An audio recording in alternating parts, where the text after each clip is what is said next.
Bom dia, boa tarde, boa noite. Aqui é a Dani de Fractais e nós Ô Dani, estamos hoje. Que E ô foi? Dani, sabe uma coisa chamada claquete, que ele falou: "Eu só queria fazer hã, claquete". Em que só que planeta de você bom. tá, dona Dani Dutra? A Dani tá bem calminha ho É, a Dani tá Não, gente, diferente aqui hoje. tomou um Ela chá de não camomila, teve tá bom 2 horas dia. de manhã de embelezamento. Acho que você acordou mais cedo hoje, mais Bom, rápido. eu vou fazer a claquete então, tentei fazer um negócio diferente, cantar Mistério da Meia-Noite do Zé Ramalho, mas não deu certo. E a tá Dani bom, só vai. engatou Eu primeiro e vou foi com então, eu tudo. vou ficar eu vou ficar Não, mais vamos lá então. animada no vai. 3, 2, 1, claquete! Bom dia, boa tarde, boa noite. Aqui é Dani Dutra. Estamos em mais um episódio de Fractais e hoje vamos receber Priscila, que é terapeuta ocupacional e vai contar um pouquinho para a gente da história dela e de como essa profissão, essa atividade se conecta com a gente e com a neurodivergência. Tudo bom, Priscila? Seja bem-vinda. Olá, É um tudo prazer estar bem? aqui com você. Obrigada. O prazer é realmente meu. Eu tô vindo numa vibe assim, tô indo encontrar 4 amigos, vocês aí que me ajudaram nesses últimos meses a ancorar minhas ocupações, e aí eu achei muito legal poder vir falar aqui, sobre isso, sobre o impacto, né, da neurodivergência na participação ocupacional. Ah, muito legal, estamos ansiosas. E aí, Di, tudo bem? Oi Priscila, vai ser um prazer conversar com você hoje e eu quero muito saber sobre o seu trabalho e qualquer percepção que você tenha sobre qualquer coisa, na verdade. Olá, pessoal. Muito bom dia, muito boa tarde, muito boa noite. E aí, Fê, tudo tranquilo? Tô tranquilo, animado pra hoje. Vai ser legal. Teoria ocupacional é uma coisa que eu tenho muitas dúvidas e quero saber mais, vai ser bem interessante. Maravilha, a gente fazendo jus a essa profissão que eu estava comentando aqui antes da gente começar a gravar, a gente está no episódio já 139 e não tínhamos ainda uma conversa com uma terapeuta ocupacional para falar dessa dimensão tão importante dos tratamentos ligados à saúde mental e à saúde de um modo geral. Então a Priscila vai trazer isso para a gente hoje. Tudo bom, Priscila? Como que você quer começar a contar aqui sua história, a história da sua profissão, história do seu diagnóstico, como isso tudo se mistura? Eu vou só, situar, né, as pessoas do que é a terapia ocupacional, que aí eu acho que a gente vai se desenhando por aí. A terapia ocupacional é uma profissão que é instituída, né, como uma profissão da área de saúde, mas bebe muito, da fonte das ciências humanas e também sociais, dado o seu impacto, né, na vida, no cotidiano das pessoas. Então a gente é uma profissão da área de saúde, onde a gente precisa estudar tudo ali que envolve, o sujeito e a sua participação, né, no cotidiano, nas ocupações. A gente tem a ocupação como um centro da nossa prática clínica e a relação do sujeito com essa ocupação. Então, quando a gente está na faculdade, a gente estuda todos os componentes que são necessários para o desempenho, né. Então, quando a gente faz algo no nosso cotidiano, a gente precisa ter os componentes cognitivos, sensoriais, emocionais, sociais, tudo ali acontecendo e atuando ao mesmo tempo. Então, uma vez que algo não flui ali, eh a ocupação acaba sofrendo um impacto, né. Então, o nosso objeto de estudo é esse, né, e aí por isso que é uma profissão que ela adentra ela vem de uma história da reabilitação física ali, em 1917, né, com os remanescentes ali da guerra, e aí começou a se observar, né, o uso terapêutico da atividade, então quanto que a atividade ela poderia ser terapêutica e restabelecer e reabilitar algumas capacidades. E ao longo, né, das décadas, a terapia ocupacional foi tomando corpo, né, nesse contexto de beleza, a atividade ela não é só terapêutica ali, ela não tem só a capacidade de reabilitar, mas muitas vezes também de habilitar, né, e ela confere um significado à existência daquele sujeito, né, então o indivíduo ele deixa de ser parte, né, de um corpo e ele vira o sujeito da sua própria existência, da sua vida ali, e se conecta com essa vida através do fazer, né, então é um compilado aí mais ou menos do que é a terapia ocupacional. Deixa eu te fazer uma pergunta, Priscila, que a gente acaba que sem principalmente agora que a gente está nesse contexto de neurodivergência, a gente até ouve mais sobre terapia ocupacional. E aí você contou uma coisa que eu achei super interessante, de que a profissão nasceu, pós, né, Primeira Guerra Mundial, e eu entendo mais que a terapia ocupacional, ela está muito ligada à questão motora. E aí você fala assim: "Não, mas ela também está ligada à parte cognitiva". Eu queria que você falasse um pouquinho mais sobre isso. Perfeito, Dani. Quando nesse contexto aí pós-guerra, né, que a gente tinha, muitos soldados ali sem partes, né, de membros e tudo mais, isso era um a terapia ocupacional ela nasce de 2 grandes, áreas de trabalho, tanto da saúde física, reabilitação física, quanto da saúde mental também. Aqui no Brasil, ela chegou muito dentro desse contexto da saúde mental, né, com Nise da Silveira, foi uma figura muito importante, no estabelecimento da terapia ocupacional aqui, da ocupação, né, como essa atividade onde se restabelece as capacidades, mentais ali, físicas e cognitivas. Então, como eu falei no início, né, para a gente desempenhar nossas atividades, nossas funções ali do cotidiano, a gente precisa de uma série de componentes, né. A gente na terapia ocupacional, a gente estuda 9 áreas de participação, desde o sono, né, até o lazer. Então, tudo que todas essas áreas de desempenho que o indivíduo, né, que o sujeito ele desempenha nas suas, né, nos seus papéis ocupacionais, elas são cheias de de de interferências desses componentes que a gente chama componente de desempenho. E a cognição, ela é um dos componentes de desempenho, assim como o sensorial, assim como o social, assim como, eh o social, o cognitivo, o físico, né, o motor, o sensorial. Então, a cognição, então, muitas vezes a pessoa tem um impacto de participação ocupacional, ele não consegue se engajar nas suas ocupações, não consegue organizar o seu cotidiano por questões cognitivas, né, por dificuldade, seja de funções executivas, né, a algum tipo de demência. Então, o terapeuta ocupacional, nesse viés, vai trabalhar com reabilitação cognitiva, com estimulações, né, cognitivas, mas, nunca é só o componente isolado, sabe, a atividade isolada. Existe um macro, que é onde habita aí as ocupações, existe esse significado. Obviamente, nem tudo que a gente faz na nossa vida possui um grande significado, mas tem uma significância, né, então não existe um grande significado em escovar meus dentes e passar fio dental, mas se eu não fizer isso, o impacto que isso vai ter a médio e longo prazo na minha vida não é muito agradável e pode me privar de participar de outras atividades, de desempenhar outros papéis ocupacionais na minha vida. Então não vai ser muito agradável beijar o meu marido ou, né, ter alguma atividade sexual com ele se eu não cuido das minhas atividades básicas.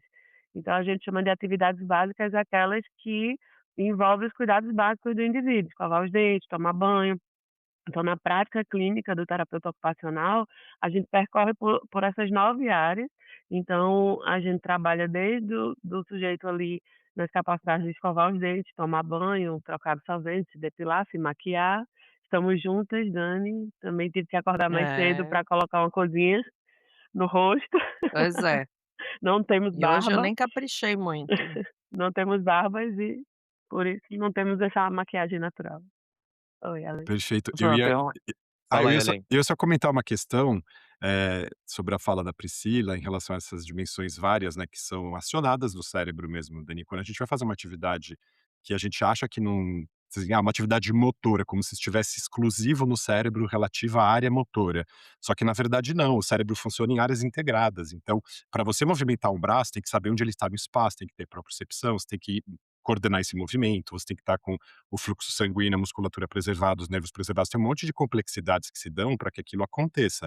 Então, a cognição e uma atividade motora estão completamente relacionadas. Por exemplo, uma das partes do cérebro que está envolvida na concentração é o cerebelo, que a gente associa mais comumente ao equilíbrio. É de se imaginar, por exemplo, que um surfista ele tem que se manter equilíbrio, ele tem que estar super concentrado e não cair da prancha ali, né. Então dá pra gente perceber essa associação na vida comum, assim. Então, as áreas do cérebro, elas não têm atividades exclusivas, elas trabalham em rede, elas trabalham conectadas, então uma auxilia na função complexa da outra. E aí nesse sentido, como a Priscila trouxe, né, você usa a cognição para uma atividade ocupacional, mas a ocupação também prepara o seu cérebro na medida que fortalece vias, fortalece redes, então é uma via de mão dupla, nesse sentido.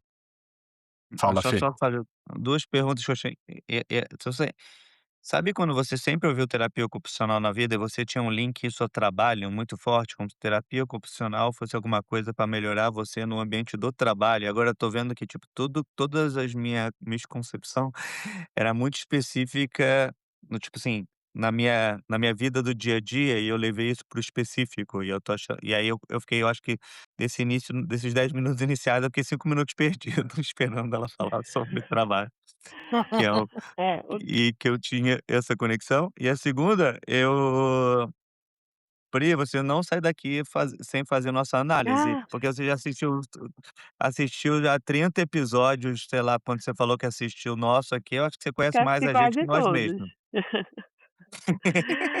Tive Nossa, contato com vocês aí, eu acho que mais de 3 vezes por dia. Entrei num hiperfoco aí. Eu tenho um hiperfoco em pessoas que são interessantes pra mim, entendeu? Então já vou começar a trazer a vulnerabilidade. Então durante um tempo a Alê foi meu hiperfoco, né. O meu psiquiatra que deu aí uma leve salvada, na minha vida e com todo o tom dramático e intenso, né, de alguém que acumula aí algumas neurodivergências aí. Alguns diagnósticos, mas eu fiquei muito hiperfocada em Alê. E aí, o podcast era uma forma de estar em contato com isso, né, porque é isso, assim, a gente tem uma sede tão grande, né, de pertencer, que quando a gente se vê num contexto onde, poxa, existem 4 pessoas diferentes ali, com histórias, com experiências diferentes, que caramba, se conecta muito com aquilo que você sempre sentiu, com aquilo que você sempre e também ampliam sua forma de olhar, né, por isso que eu falei no início, assim, eu vim numa vibe de tipo, tô indo encontrar 4 amigos, embora, né, eu seja uma completa estranha para vocês. E isso é muito doido, né, nessa questão da internet e tudo mais. Então, não é só com a Lê, eu tive esse hiperfoco com muitas pessoas na minha vida, e é uma forma que eu tenho aí de funcionamento nesse funcionamento social, né. Mas me perdi, o que é que eu ia falar? Eu estava repetindo pra mim: "Priscila, você não vai falar que você teve hiperfoco com a Alê, porque, assim, isso é muito estranho". Já fala não gente, mas sincericídio. isso é completamente normal.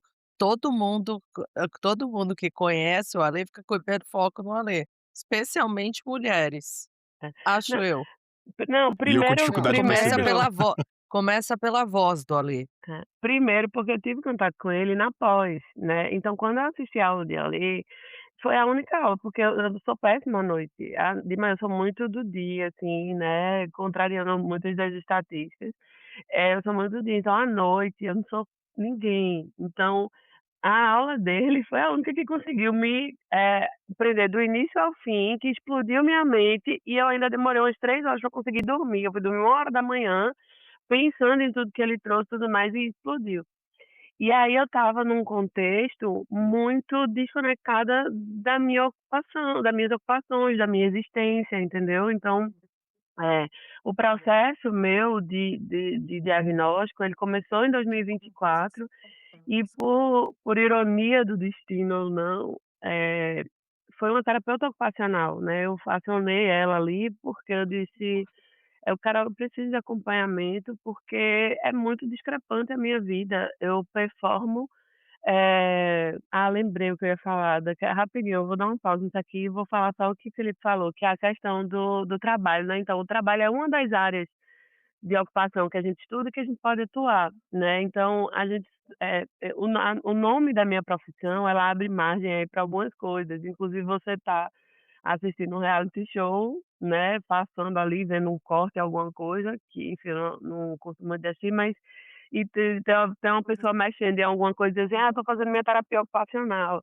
Aí você: "Olha, que que, Que né, apropriação indevida do termo, né. não, o tanto que eu tenho que estudar para transformar algo que para muita gente é simples do cotidiano, mas que na verdade é muito complexo, né. Então o terapeuta ocupacional, ele precisa desenvolver na sua formação essa habilidade de, não apenas observar a atividade, mas de compreender a ocupação, né, e de trazer, o indivíduo e resgatar esse indivíduo dentro do seu fazer, enfim, todas as complexidades que isso se sobrepõe. E aí voltando à história da minha história aí, e aí eu disse: "Carol, enfim, há muito sofrimento na minha vida, na minha atividade, na minha vida básica ali, na minha vida pessoal, de realização, de desempenho, né, nas minhas atividades. Então, é muito discrepante com a minha performance profissional.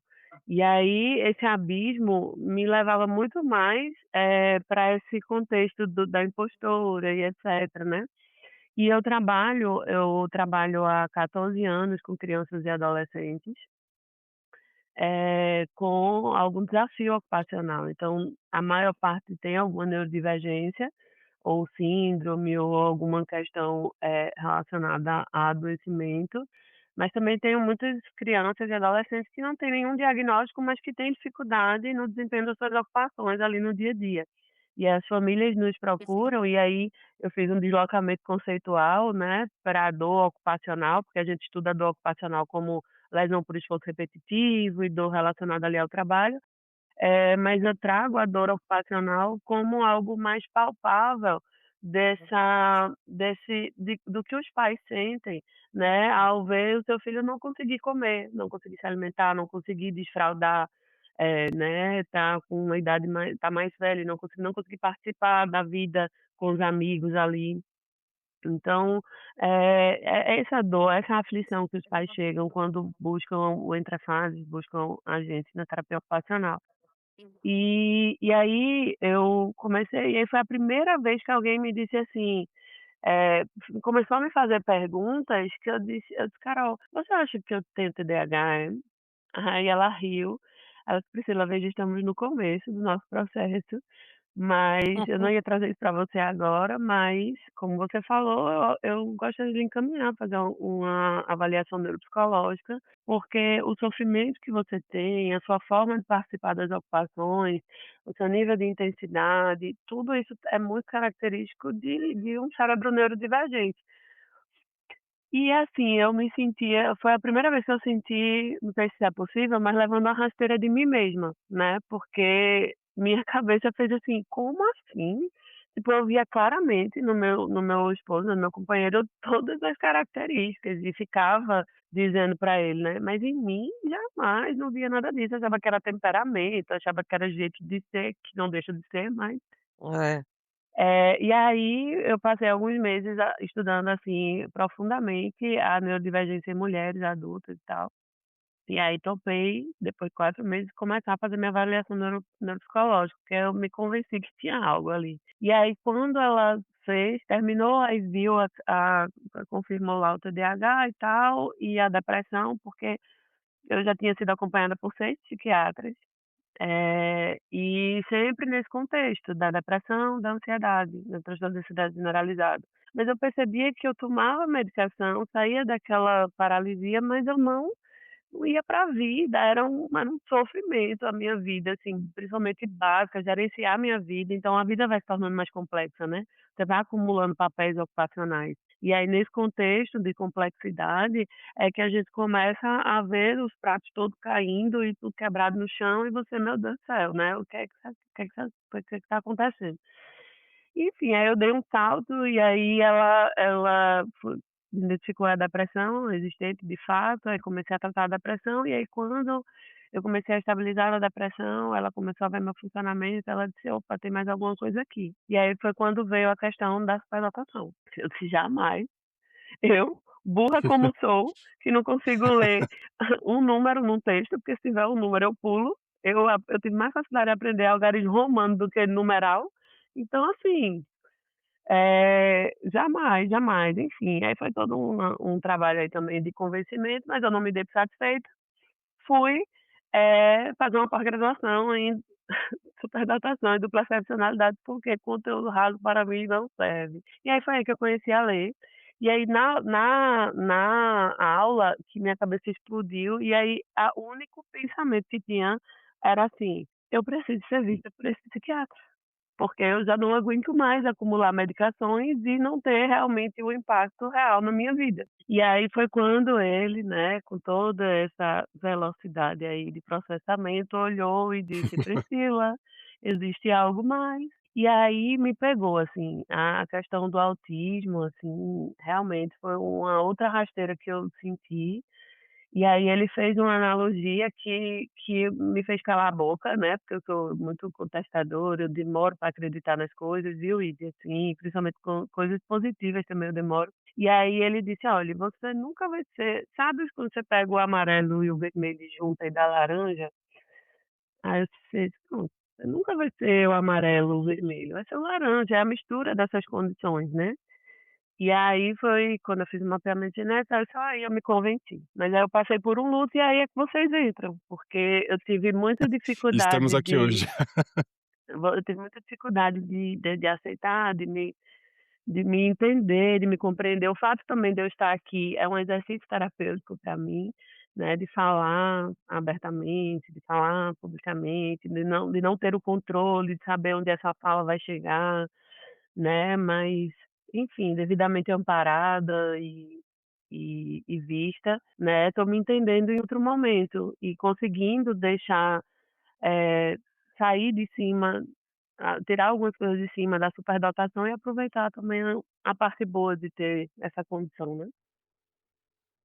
E só Arborizei para demais, né. situar o pessoal, imagina, Priscila, só para situar o Não, pessoal, a pós-graduação que a Priscila está falando é a pós-graduação da doutora Ozeni Ribeiro, né, nessa especialização em superdotação e dupla excepcionalidade. A aula que eu dei foi sobre dupla e tripla excepcionalidade.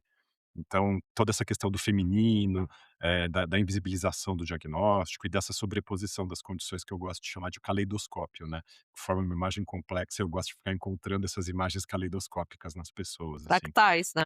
Os fractais, os nossos fractais, exatamente. E Priscila, como que você sente a sua prática como terapeuta ocupacional, né, antes e depois do diagnóstico? Você sente que mudou alguma coisa na sua atitude ou na sua compreensão? Ou você já compreendia coisas que agora só foram colocadas no lugar certinho da prateleira? Como que você lida com isso, assim, em relação a você ver você trabalhando, você se vendo na ocupação de cuidar de alguém já nessa condição assumida, né, e reconhecida da neurodivergência e a influência que isso tem sobre outras pessoas, e se isso mudou também a maneira como os seus pacientes lidam com você e você com eles? Mudou totalmente. Eh, digamos assim, entrou em mim, sabe, aquilo que eu falava que era distante, não sei se distante, mas que era muito do outro, adentrou em mim, sabe. Eu já tinha uma percepção, porque até a sugestão que eu dei a ler do tema de hoje era como você faz o que você faz. A gente não a gente não perde tempo pensando em como a gente faz o que a gente faz, né. Então, como é que eu escovo os dentes, como é que eu tomo banho, como é que eu vou ao mercado, por onde eu começo, que corredor, quais são esses hábitos, né, que ancoram ali a minha participação ocupacional. Então assim, pela própria formação eu fui obrigada a pensar em como eu desempenho minhas ocupações. Mas olhar sobre a ótica da neurodivergência, mudou tudo, assim, porque eu tinha sofrimentos que eu não conseguia enxergar e alcançar como sendo de um contexto neurodivergente. E aí quando após, o diagnóstico e tudo mais, e eu me entendendo nesse processo, porque foi em partes, né, como eu falei, eh, a forma que eu a hiperempatia que a gente tem, né, nos faz pensar muitas vezes que a gente entende um pouco ali o lugar do outro, mas, viver na pele também é algo que é diferente, né. Então eu me perceber Priscila enquanto criança, enquanto adolescente, os desafios que eu tive, e aí a velocidade com que eu já interpretava, as coisas, né, numa entrevista inicial, na anamnese, numa conversa com os pais, num contato inicial com a criança e com o adolescente, eu sempre fiz isso numa velocidade grande, mas a velocidade, sabe quando as coisas se conectam, assim, de uma forma diferente? Então, eu acho que isso mudou bastante. a forma de acolher também, os pais, a forma de trazer uma perspectiva. A primeira vez que eu me senti confortável para falar do meu diagnóstico foi com uma família que estava num sofrimento muito grande desse pós-diagnóstico e de tipo, o que é que vai ser daqui para frente, né. E aí reconheci uma abertura ali para partilhar um pouquinho da minha vivência e perceber essa iluminação, assim, no rosto dos pais, essa tomada de perspectiva, né, do que vai vir. Então, eu acho que isso é algo que está mudando também. Outra coisa que está mudando é que na faculdade eu sempre dizia: "Viu, Felipe, eu quero trabalhar com adulto e com" meu TCC foi, eh, com trabalhadores com algum tipo de deficiência no serviço de saúde aqui de Pernambuco. Então, porque eu não podia fazer uma revisão de artigo, eu tinha que fazer uma pesquisa no meu TCC, entendeu. Então eu fiz e eu queria muito trabalhar com saúde do trabalhador, sempre gostei dessa coisa de empresa, de não sei o que lá e tal. E aí as primeiras oportunidades que vieram foram para trabalhar com criança e adolescente na ecoterapia, né, a terapia que a gente usa. Antes de você mudar do tema, só fazer uma pergunta para isso. A sua definição de deficiência, quando você fez, eh a formação e hoje é a mesma ou mudou muito? Mudou. Mudou, porque a terapia ocupacional também mudou ao longo dessas décadas, né. A gente vem muito de um modelo biomédico, que aí estão tentando colocar isso de novo goela abaixo da gente, mas tem coisas que não tem como desver, né. Então, a gente utiliza muito a classificação internacional de funcionalidade na nossa prática, né, que é a CIF. Então, olhar para a incapacidade, olhar para a deficiência, de uma forma ampliada, né, considerando os fatores não só da pessoa, mas do ambiente, né, e essas interrelações também. Então, mudou também a minha visão. A terapia ocupacional fez mudar essa visão em mim, primeiro de tudo, e depois as próprias mudanças da ATO e da minha vida me fizeram ampliar esse conceito, né. Então, até nesse conceito que eu falei inicialmente não só do reabilitar, mas do habilitar também, né, chegam pessoas pra gente que nunca fizeram determinados tipos de funções, de atividades e vão estar descobrindo isso pela primeira vez com a gente, né, então isso é muito valioso, assim. E aí a questão da última coisa que mudou foi isso, assim, eu sempre disse que queria trabalhar com adulto, eu não me via muito trabalhando com idoso, porque o terapeuta ocupacional trabalha desde bebezinho, recém-nascido, até idoso, todas as fases da vida.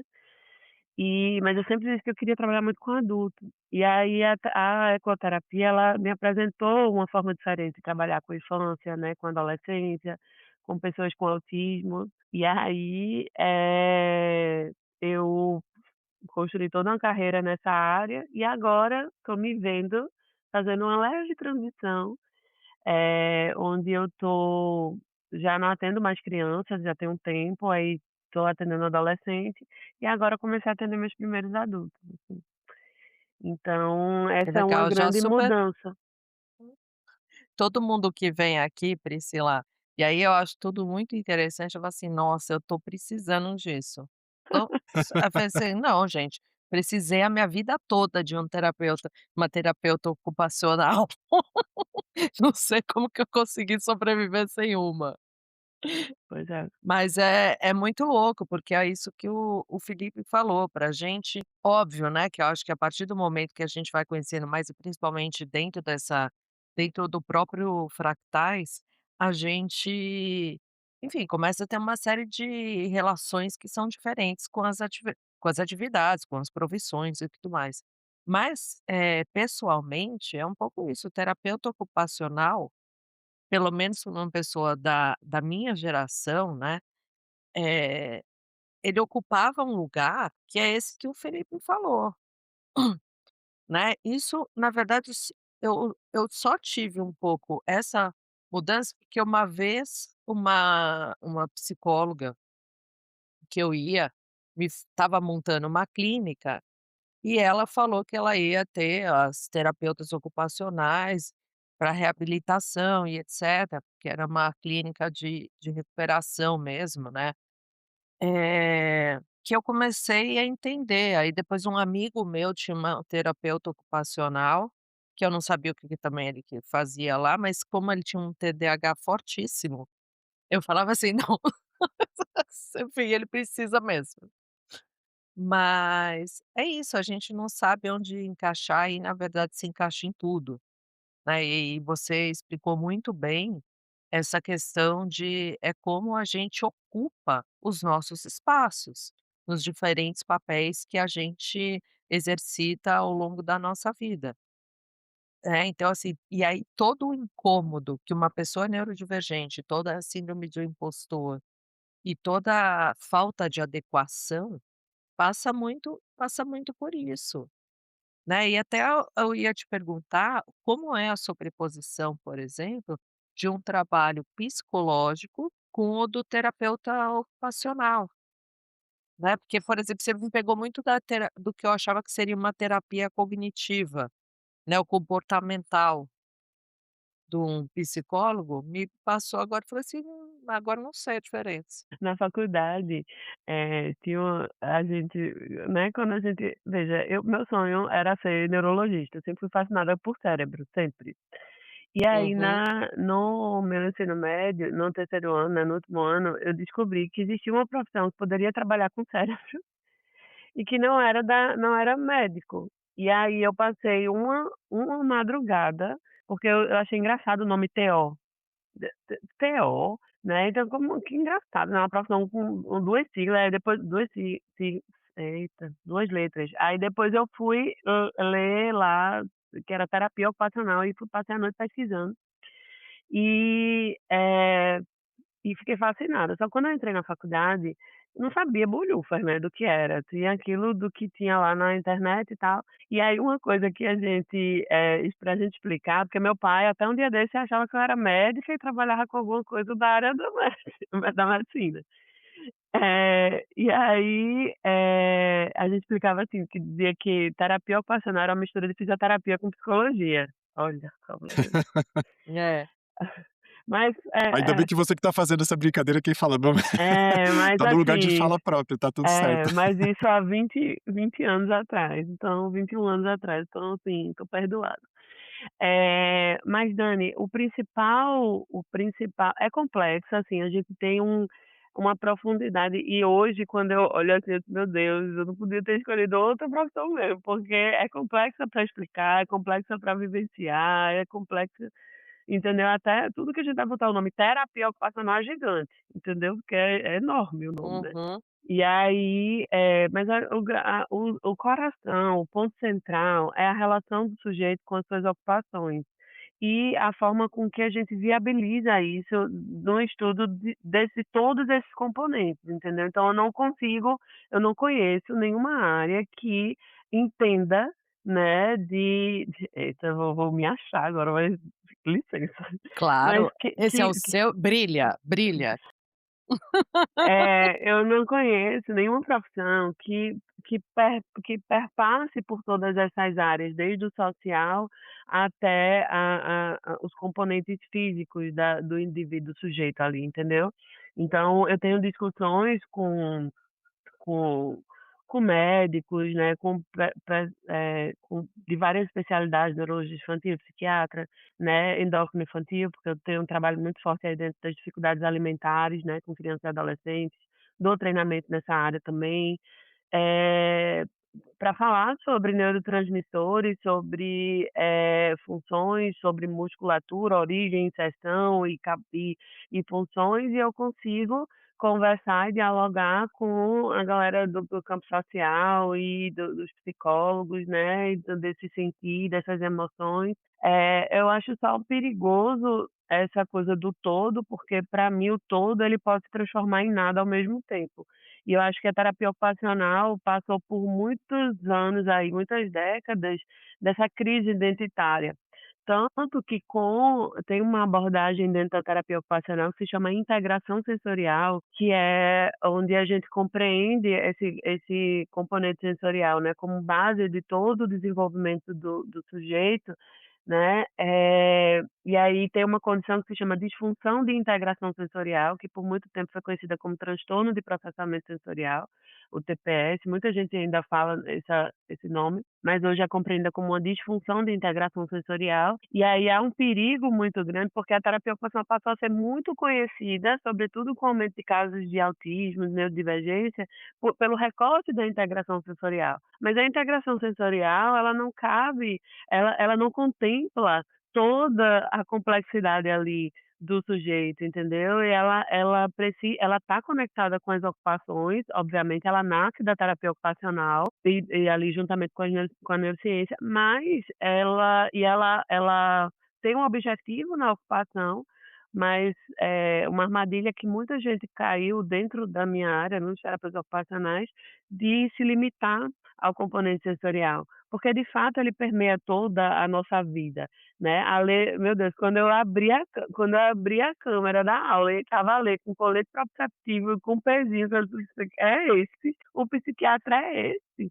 Então assim, a gente deu para entender, assim, o coração ali do que então a psicologia, assim, não sou apta a falar dela, mas, a gente por mais que trabalhe com cognição, por mais que olhe ali para aquele sujeito dentro da sua vida cotidiana, o olhar é diferente, entendeu? As ferramentas, às vezes podem se assemelhar em algum momento, a gente pode compartilhar de algumas coisas. Na reabilitação cognitiva é algo que é muito junto ali, da mesma forma que com a fisioterapia, né, a TO e a fisioterapia são profissões que a gente chama profissões irmãs, a gente partilha inclusive do mesmo conselho. Uns irmãos que brigam de vez em quando, mas assim, que nasceram, que cresceram junto desse pós-guerra, né, a fisioterapia vai Hum. muito mais para esse ramo, da do físico, do motor e etcétera, e o terapeuta ocupacional vai abarcando ali as outras áreas, contemplando o físico também, mas o olhar é que muda, entendeu? O olhar para aquele sujeito no cotidiano é que muda, e os caminhos que a gente vai percorrendo também são diferentes, né, e em alguns momentos ali se cruzam, mas a base do olhar é que muda tudo. Eu acho Se que o vocês me terapeuta permitirem ocupacional é mais sistêmico, né, nesse e sentido. A gente tem a nossa profissão, ela tem essa como essência, esse olhar mais ampliado e integrado ali do sujeito. se Não é vocês me algo que a permitirem gente precisa fazer uma formação para ter um olhar sistêmico, já é da essência da profissão, embora que alguns Sim, colegas entendi. queiram fazer um recorte e olhar só para uma coisa, entendeu? Olha a crítica aí. sim, não, eu queria fazer um Desculpa. acréscimo, Priscila, até quando a gente estava se comunicando por mensagem pensando no episódio, você usou a expressão ocupação existencial, se eu não me engano. Porque se a gente for olhar mais amplamente, a vida é ocupar-se da própria existência. Então, a terapia ocupacional pode ter essa dimensão nesse sentido, né, desse nível de amplitude. E que tá escrito aí? O existir é ocupacional, exatamente. O existir é Um ocupacional. adesivinho aqui que a Priscila tá mostrando. É. Ocupo, Eita. logo existo. Ocupo, logo existo. É, Porque é isso, Maravilhoso. gosto, até gosto. pessoas que têm, vejo que na minha experiência, né, o que foi que estava acontecendo comigo. E aí tem o viés da depressão e tudo mais. Eu estava aos pouquinhos me desligando de todo o papel ocupacional, de todas as ocupações que eu realizava, entendeu? Então, chegam pessoas de muito sofrimento pra gente, não tomam banho há dias, que não conseguem levantar da cama também, e eu sempre tive eu disse a Lê isso, e depois, né, eu escutei isso alguém falando em um dos episódios, eu sempre tive muito medo da loucura. Tanto que eu disse: "Ale", quando eu fiz o mapeamento genético, ele pediu de saúde mental, eu disse: "Ale, vamos ver aí". E aí ele falou lá de umas tendências, mas que eu já tinha passado da fase, da idade, então eu fiquei um pouco mais tranquila. Porque quando o diagnóstico ele traz essa coisa do autoconhecimento, e também, lhe ajuda em algumas dimensões, porque quando eu estava, por exemplo, em shutdown ou estava no meio de um meltdown ou numa crise autística, né, ali, eu achava que eu ia ficar louca, que eu estava ficando louca, entendeu. Eu não me reconhecia dentro dos meus papéis ocupacionais, eu não me reconhecia como terapeuta ocupacional, eu não me reconhecia como esposa, eu não me reconhecia como amiga. E aí, meu Deus, eu fui voltar para olhar alguma coisa na nossa conversa, ali e depois eu fiquei vendo, meu Deus, quantas mensagens e quanto sofrimento ali, né. E assim, hoje realmente eu me vejo em outro momento, de uma outra forma. Eu acho que até a primeira vez que a Lê tá me vendo, assim, de uma forma mais funcional, mas ocupando no meu existir, sabe, porque tudo isso existia aqui, mas, a percepção equivocada de mim, com o filtro da depressão, tudo isso foi me tirando da vida. E eu não cheguei a desviver, por alguns vínculos muito fortes ali, não cheguei a esse ponto, mas assim, que vontade não existiu, né. Então o trabalho do terapeuta ocupacional também na saúde mental, nesse caminho, onde a gente vai resgatando ali o sujeito, né, por meio da ocupação. Então, eh, tem hoje, por exemplo, tem a ciência ABA, né, que trabalha com atividades e tudo mais. Então, muita gente se confunde, né, tipo: "Ah, como po mas o terapeuta ABA ali, o psicólogo está fazendo treino de AVD", né, e tem alguns colegas também que estão ainda nesse processo de construção da identidade, que acham absurdo, que briga, que não sei o quê. Mas é diferente, ele não tá trabalhando a ocupação daquele paciente, entendeu, daquele indivíduo, daquele sujeito, como quiser chamar. O trabalho, ele se diferencia nessa própria compreensão da existência ocupacional, entendeu. Então a gente existe porque a gente ocupa. E ainda que eu esteja numa cama, né, ainda que eu esteja numa situação ali onde eu, né, enfim, eu ainda assim ocupo. Eu ocupo papéis, enfim, falei E, demais, né. Priscila, ia fazer uma pergunta muito simples, que acho que para muitas pessoas, como a Dani estava comentando e o Fê também, né, que desconhecem, como que se dá a prática da terapia ocupacional, para quem está nos ouvindo aqui, né, a pessoa deve imaginar: "Ah, será que é que nem uma terapia, uma vez por semana? Quanto tempo é? Como é que faz?". Você pode dar uma pincelada para a gente para ilustrar isso, por favor? Perfeito. Veja, existe cotidiano, existe setting terapêutico para o terapeuta ocupacional, né. Eu estou ali no modelinho de setting terapêutico controlado, de clínica e tal, mas estou repensando também sobre isso. Mas eu ia até fazer de lá, do Entre Fases, para vocês verem um pouquinho, né, pelo menos vocês. Não sei se as pessoas iriam ver em outro momento, mas não deu. Mas fica aí a deixa para outra oportunidade, falar sobre sensorial e neurodivergência. Mas, o setting terapêutico é um setting que tem equipamentos, é um setting que tem, cozinha, é um setting que tem banheiro, é um setting que tem, cama, né, onde a gente realiza treinos nesse setting, né. Os encontros eles variam muito com a demanda do sujeito, mas pelo menos uma vez na semana, e isso, depende muito da questão, da demanda, da idade, né, do nível de envolvimento ali também da família, mas geralmente é uma vez por semana, e ele pode acontecer em diversos contextos, no contexto da clínica, no contexto do hospital, no contexto da escola, no parque, no cinema, na lanchonete, né. É uma delícia trabalhar o lazer, né. Existem pessoas que têm muita dificuldade de vivenciar essa ocupação, em desacelerar, né, mas não só no sentido do desacelerar, mas de ter significado ou de reconhecer a significância, né, do sujeito ali no seu dia a dia. Deu para falar? Ficou claro? Não, deu super. Maravilha. Entende quer O dizer, eu Id tá se entendi. manifestando aqui, mas não. Meu Deus, agora que eu vi, agora que eu abri.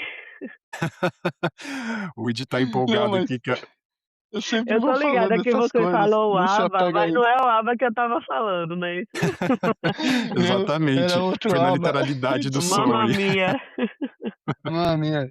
É, perdão pessoal, eu me empolgo no chat. O ABA é a ciência, é a Análise do análise comportamento do comportamento aplicada, né, aplicada. que é uma ciência aí dentro, da área da psicologia também, mas que adentra outras áreas. É. não tenho muita competência para falar sobre ela não. Mas é isso, Mas que a gente Mamma fala com uma ressalva, assim, algum cuidado, porque há É. há, pessoas que aplicam aba e há pessoas que aplicam outra, assim, Exato, tem questões e questões aí em relação a isso que é exato. bem difícil, né. A experiência Fala. é Ô, bem Priscila, individual. Oi. eu queria primeiro fazer um comentário sobre algo que você falou, de quando você ouviu a Lê dando a aula, né, e sobre a coisa da neurodivergência. Eu tenho a mesma coisa quando eu fui ver a Rosa Passos tocar. E aí eu fico me perguntando se é uma constante, porque todo mundo se anima, isso é natural. Mas a questão é que eu sinto que essa animação, quando vem na gente, é quase, às vezes me dá até vontade de vomitar, de tanta coisa que eu sinto dentro de mim e como aquilo perdura. Normalmente porque a gente falou sobre a intensidade. Mas isso foi só um comentário. A pergunta que eu queria te fazer é: você falou sobre 9 pontos ocupacionais que você aborda durante uma terapia ocupacional, quando está tratando um paciente. Eu queria saber, de qualquer desses pontos, uma experiência real sua em que você vê a diferença de uma pessoa neurodivergente, seja qual for, e por favor fale qual for essa neurodivergência para a gente ter um paralelo, e uma pessoa neurotípica, quando você foi abordar um desses pontos, o que ficou muito claro para você, e também se você quiser acrescentar como isso mudou depois do seu diagnóstico, se você começou a ver isso mais, ou se você, dentro da sua clínica, começou até a ver mais sugestões sobre pessoas que poderiam ter alguma neurodivergência e não sabiam. Vamos lá, deixa eu ver se eu entendi. Calma. Eu falei das 9 áreas de ocupação humana, certo? Que elas são as atividades básicas, o sono, o descanso, as atividades instrumentais do dia a dia, o trabalho, o lazer, a gestão de saúde, são as áreas que o terapeuta ocupacional vai trabalhando, certo?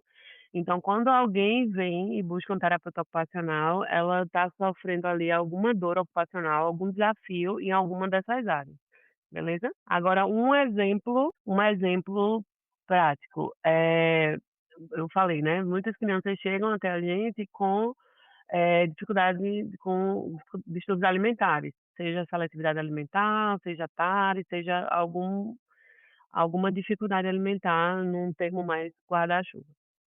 Eh, e aí, o que é que eu percebo, né, os passos existem, eu trabalho com algumas abordagens dentro da minha prática clínica na alimentação, e eu já tive a oportunidade de acompanhar 2 crianças que se alimentavam só de leite, por exemplo. Tá? Então, se alimentava de um tipo de alimento, e que a mãe precisava bater todos os alimentos ali e dar para a criança quando ela estava dormindo.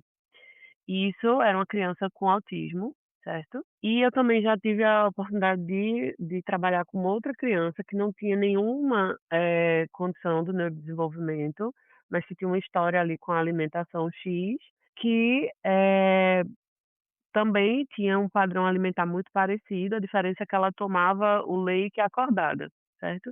E não percebia muito bem a questão do que tinha no que continha no leite e tal. A velocidade com que essas 2 crianças, assim, do progresso, ambas, terminaram o processo terapêutico se alimentando na mesa com os pais, comendo a comida na sua apresentação que era para ser carne sólida, o arroz, o feijão.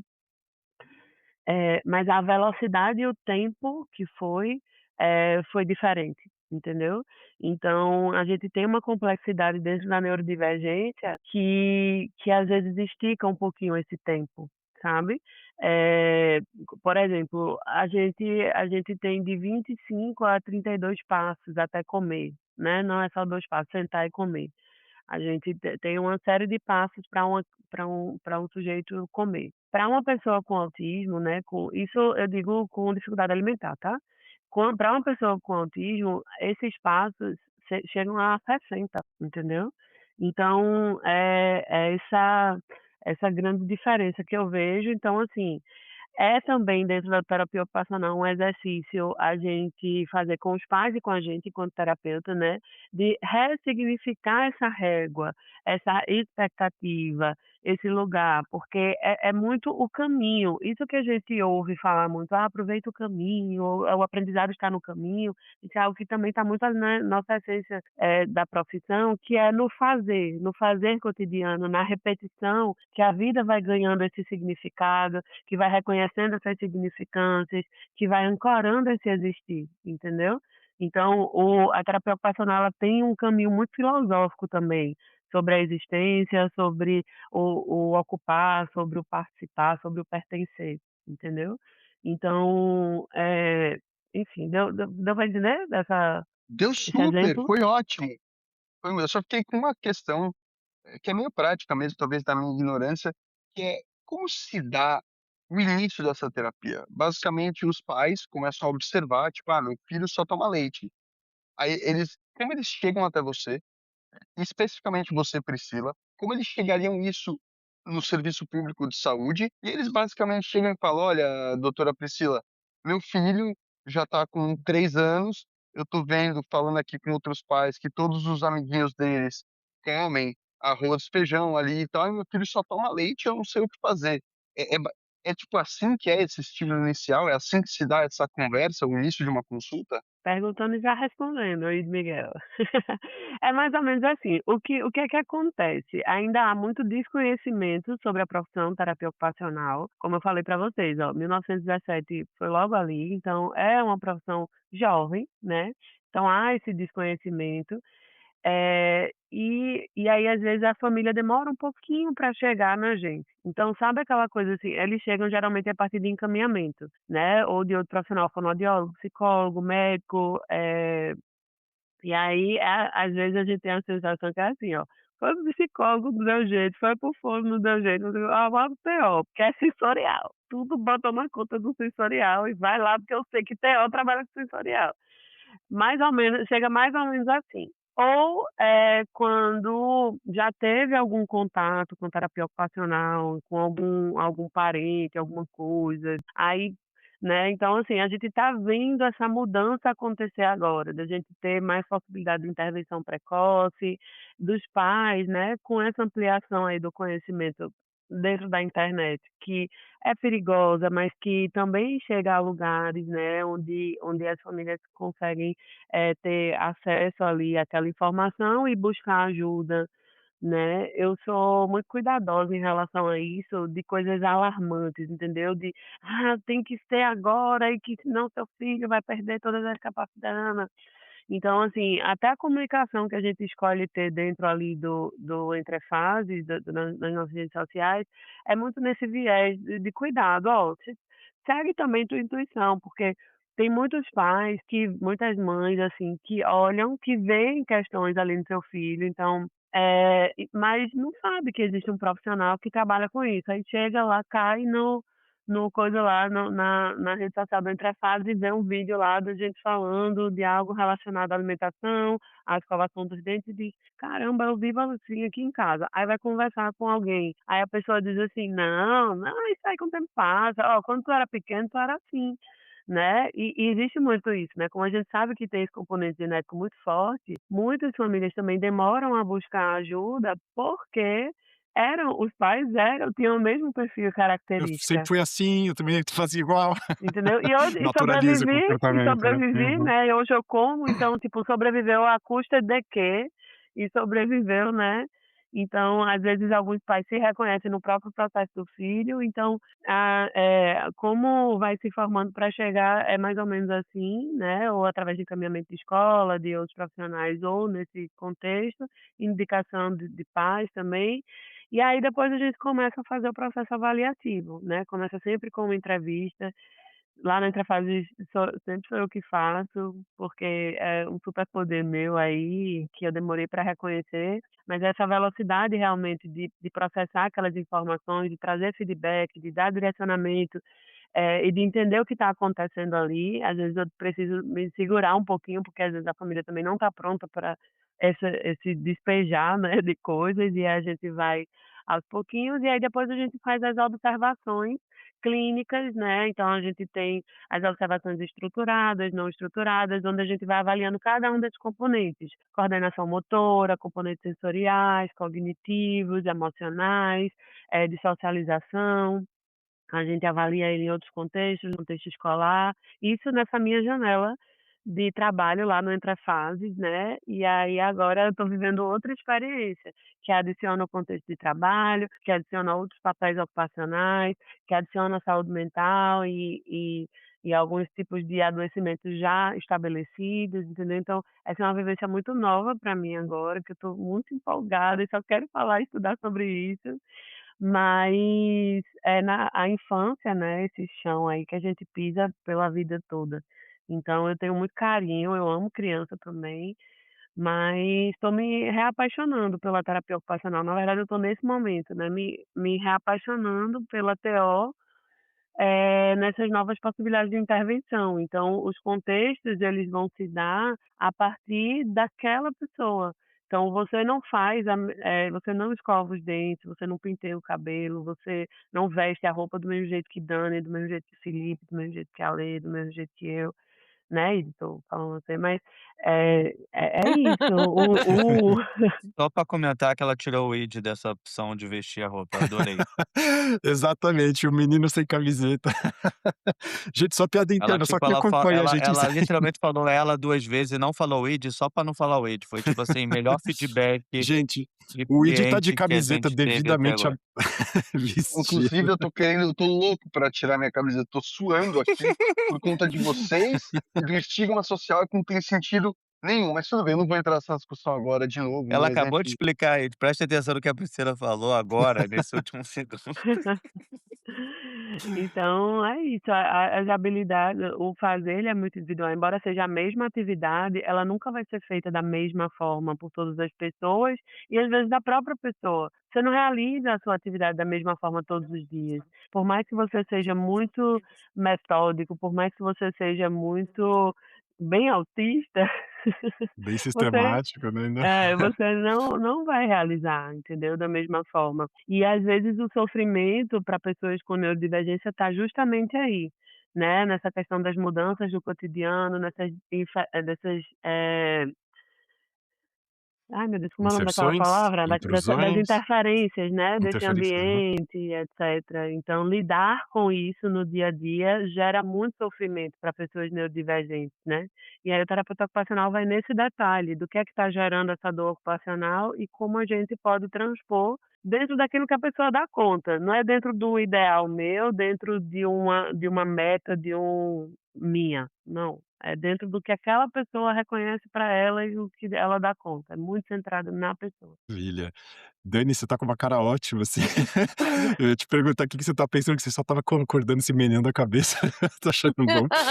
E Não, é que eu achei muito legal descobrir tudo isso.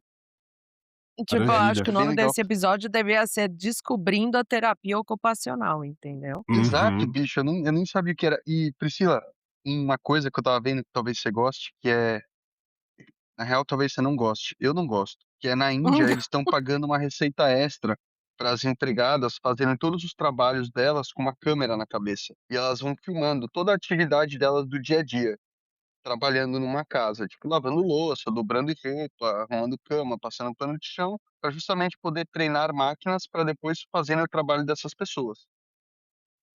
Mas é muito louco também com enquanto isso, com o que hoje já se tem de conhecimento de terapia ocupacional, pode Id, se só posso fazer um comentário sobre isso que você falou, que é bem que eu estava vendo claro. ontem, é só interessante, desculpa antes de você Eu vi mudar. sua camiseta, não tem problema, porque eu vi sua camiseta e eu pensei nisso, eu já era nerd Não, com vamos lá. o que é impossível.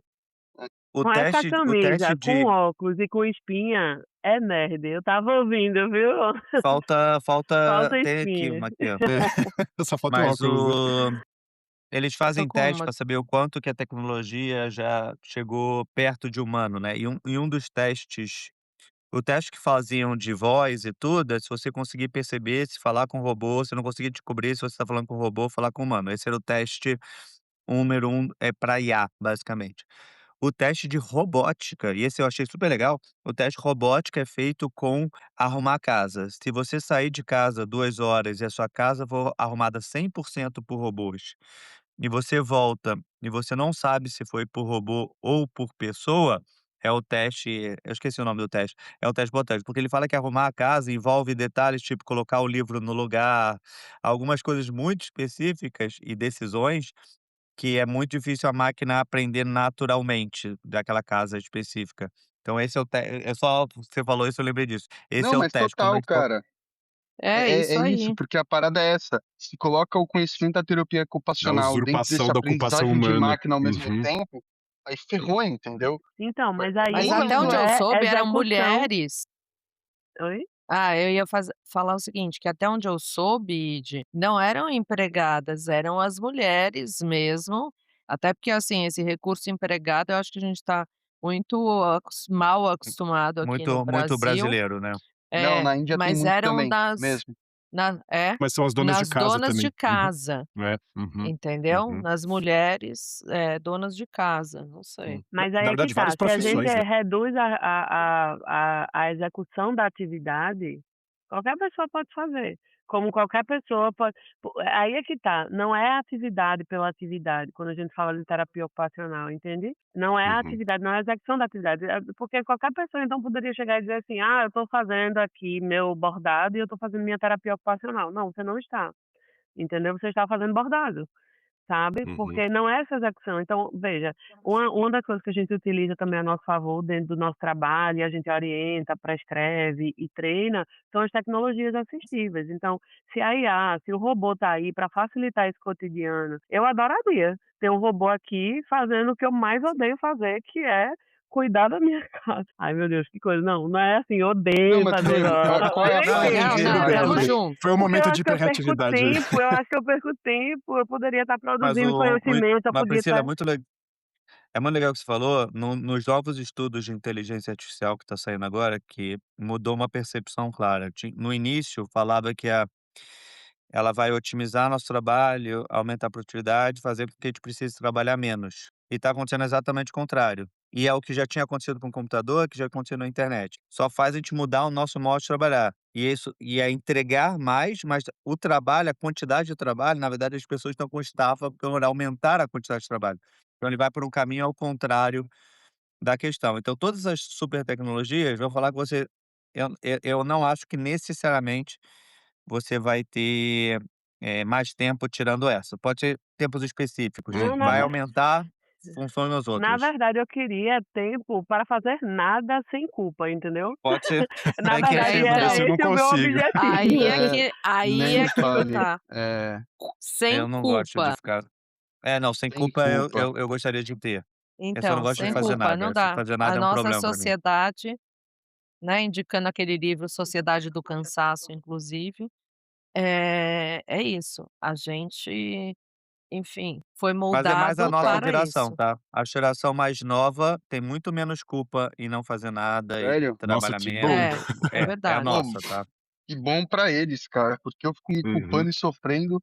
Eu fico lembrando, falando de outro livro aí, Siddhartha, do Hermann Hesse, que o personagem principal fala, né, perguntam pra ele: "O que que você sabe fazer?" Aí ele fala: "Eu sei jejuar, eu sei meditar, eu acho, e eu sei dormir". Enfim, ele só fala essas 3 coisas, eu falo: "Mas isso é inútil". Aí ele explica por que não é inútil. Eu falei: "Pô, mas realmente não é nada inútil". Imagina que bênção poder ficar 10 horas olhando pra uma parede e se sentir pleno.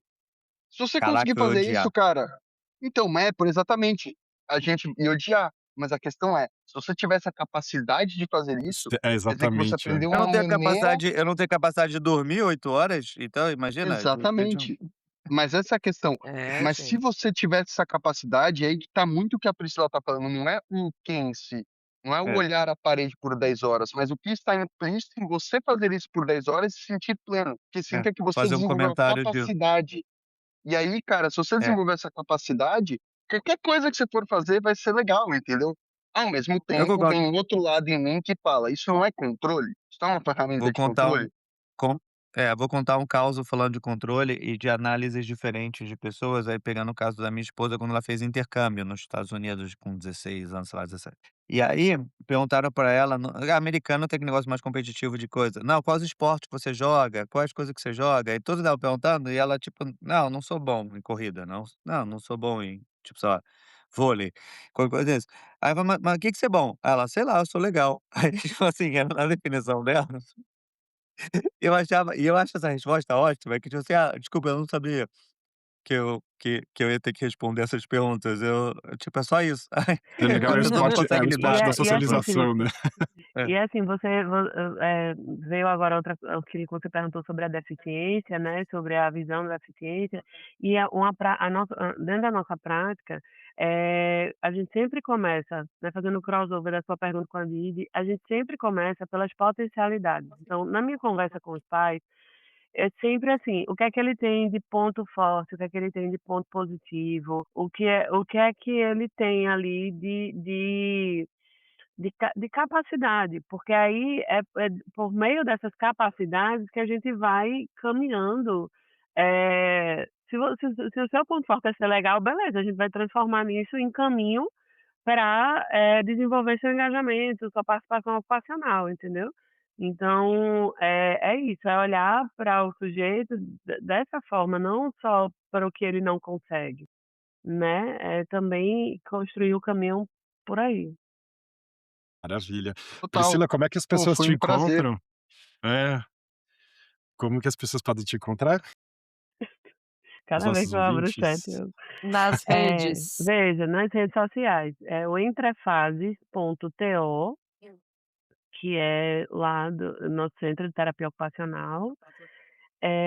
Meu Instagram, no momento, tá bem, assim, desinteressante, pessoal, mas quem sabe um dia eu venha partilhar coisas, né, ali. Então vou deixar aqui para a pessoa que estiver ouvindo daqui a 10 anos, me ver lá toda essa Muito história. bom. Não, e outra, bicho, de verdade, não tem nenhum Instagram que é desinteressante, Priscila. Basta você ir para a primeira postagem da pessoa para ver o primeiro contato dela com rede social, seja quem for. Então, eu Ali apaguei já é todas, um né, Idy? universo. Eu Ah, apaguei Priscila, todas. eu também fiz Entrei isso, cara, aí droga. agora, há pouco tempo, eu desarquivei algumas postagens, assim, só porque estava chegando uma galera lá, eu disse: "O povo tá curioso", por conta do Entrefases, né. As pessoas têm uma Uhum. curiosidade da pessoa, né, de saber quem é aquela pessoa ali. E aí é o Pripri Cavalcante, com i, @Pripri Cavalcante. E ali é mais uma partilha pessoal ali da minha vida, desses outros papéis ocupacionais que não sejam TO, mas eles se atravessam, né, se perpassam. Uma E é isso. curiosidade para você, Pri é piscar em tailandês. E é, Pri. É. eu pisco muito, eu tenho muita sensibilidade à luz, e aí eu pisco muito. Aí, ó. Então, Em tailandês já É. é o seu apelido. Maravilha, Priscila, foi um grande prazer, super legal a conversa, acho que para muita gente, vai ser super instrutivo nesse sentido, porque a gente tem muito pouco conhecimento geral mesmo, as pessoas associam terapia à psicoterapia, e pensar que há outras dimensões, outros tipos de trabalho, outros profissionais, outras práticas é bem legal, e você trouxe isso com muita clareza e foi super bacana, assim, bem profundo, foi um grande prazer te ouvir. Fala super Foi bem, mesmo, cara, adorei. de verdade. É muito legal, a maneira que você estrutura o raciocínio pra mim foi ótima, assim, você pega lá de trás e vai falando, é muito bom. É Exatamente. nada, altas habilidades, né. Só Obrigada, dando gente, foi demonstração ao vivo em cores aqui, né. foi um É. prazer. Ah, Foi um prazer maravilha, enorme, sim, e estou à disposição aí, se quiserem outras vezes falar sobre vários temas. Uma coisa que eu tinha pensado Vamos. em conversar com vocês, que aí pode ser para outro tema, outro momento, foi a questão do pós-pandemia, né, dessa necessidade, pegando essa coisa do robô e tal, eu nunca vi o povo com tanta necessidade de hobby, né, de atividades manuais, enfim, É tem um teórico verdade. dentro da terapia ocupacional que fala que a mão, que a existência, né, ela é tecida ali pelas mãos, por meio do fazer ocupacional, né. Então, enfim, obrigada, gente, Não, maravilha. pelo muito legal, Massa. espaço, adorei. pela A gente pode conversa. trazer parte filosófica. Eu adorei, E já Total, quero muito cara. esse aconteceu, a gente já falou episódio, vários pontos hoje, foi ótimo. Não, né. e te falar que, assim, a minha Mara mão, ela está profundamente ocupada em enrolar pelos. Tem uma coisa que eu faço o tempo inteiro é enrolar algum pelo. O tempo inteiro, eu tô enrolando no cabelo, pelo do umbigo, pelo do mamilo, tudo quanto é pelo do Tá, não Nem tinha bigode. precisa, nem Idy, não espinha. precisa levantar, obrigada. Mas enquanto suas o mãos Wade, estão o Wade ocupadas fazendo to e o Wade enquanto seguindo os 9 passos de provar é. que ele é mais est Enquanto suas mãos estão ocupadas rolando pelo, como é que você constrói a sua existência? Vamos pensar sobre isso. É uma mistura é uma mistura Fica no de dor cabelo mesmo, e Idy, e tá bom. prazer. Não, polvo é Não, mas meu. mostrar onde ele executa o hiperfoco, essa que É, que quem está nos ouvindo não viu a cena. é a existência dele pra vocês uma resistência, né. É, é uma Completamente. resistência, Tchau. boa. Maravilha, pessoal, um grande Tchau, abraço. gente, valeu, beijo. Tchau, Sei do tchau, prazer. baiano.